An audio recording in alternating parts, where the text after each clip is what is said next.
Assalamualaikum warahmatullahi wabarakatuh. Selamat pagi teman-teman semua. Selamat datang kembali di channel saya.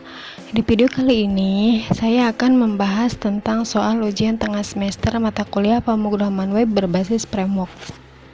Nah, sebelumnya kita buka terlebih dahulu soal UTS-nya. Nah, untuk soal yang pertama yaitu berikut merupakan relasi database dari sistem helpdesk. Nah, di dalam database terdapat 4 tabel. Nah, tabel yang pertama yaitu status, tabel yang kedua yaitu helpdesk, tabel yang ketiga yaitu departemen, dan yang keempat employee.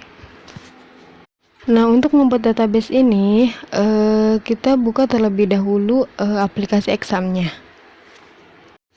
Nah, lalu kita buat database dengan nama db helpdesk 027.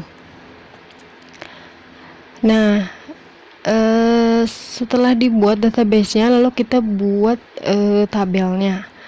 Untuk tabel yang pertama yaitu departemen. Dalam tabel departemen terdapat ID dan departemen. Lalu yang kedua tabel employee. Nah, di dalam tabel itu terdapat ID, first name, last name. Lalu tabel helpdesk. Di dalam tabel helpdesk terdapat ID, first name, last name, dan email. Lalu yang terakhir yaitu tabel status. Dalam tabel status terdapat ID dan status. Nah, setelah database dan tabel sudah dibuat, lalu kita mulai ngoding.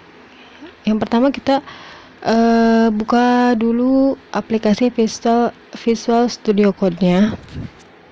Lalu buka folder site-nya dan buka file database.php-nya.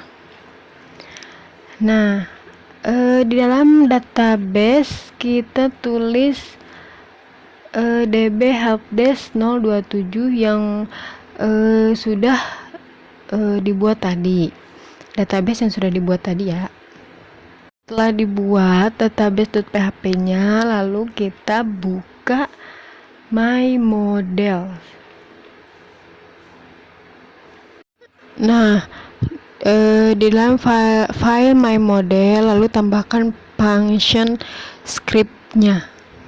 Nah, lalu buat kode untuk insert datanya pada mymodel.php. Nah, yaitu public function insert data $tabel name $data.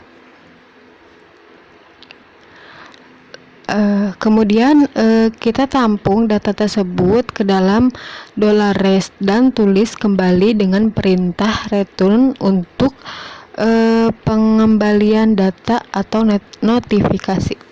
Nah, selanjutnya kita buka file welcome.php-nya untuk memanggil function insert dengan nama variabel $tabel name $data. Nah, sebelumnya kita sudah membuat tabelnya. Nah, selanjutnya kembali ke file welcome.php. Sebelumnya kita sudah membuat tabel helpdesk, maka untuk isi dari array-nya kita gunakan nama tabel dan atribut tersebut. Nah, kemudian kita gunakan if untuk notifikasi yang dikembalikan. Jika insert berhasil, maka tampilkan data berhasil diinsert. Jika gagal, maka kita tampilkan data gagal diinsert.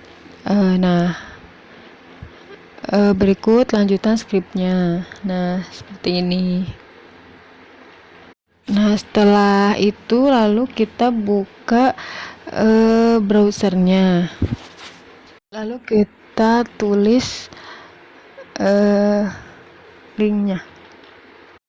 Nah, ketika berhasil maka ada tampilan data berhasil diinsert.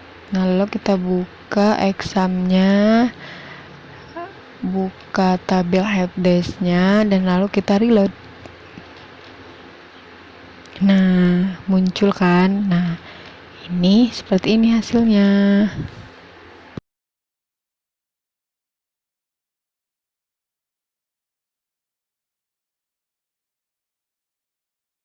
Untuk soal yang kedua, yaitu tampilkan data dengan menggunakan join table pada view. Lalu kita buka aplikasi buat ngodingnya. Lalu kita buka welcome.php-nya. Nah, setelah itu kita buka tabel.php-nya. Nah, codingnya seperti ini ya. Nah, sebelumnya saya sudah mempelajari codingannya untuk mempersingkat waktu. Nah, lalu setelah itu kita buka browser. Nah, lalu kita masukkan linknya. Nah, maka hasilnya seperti ini. Oke, segitu saja. Terima kasih. Wassalamualaikum warahmatullahi wabarakatuh.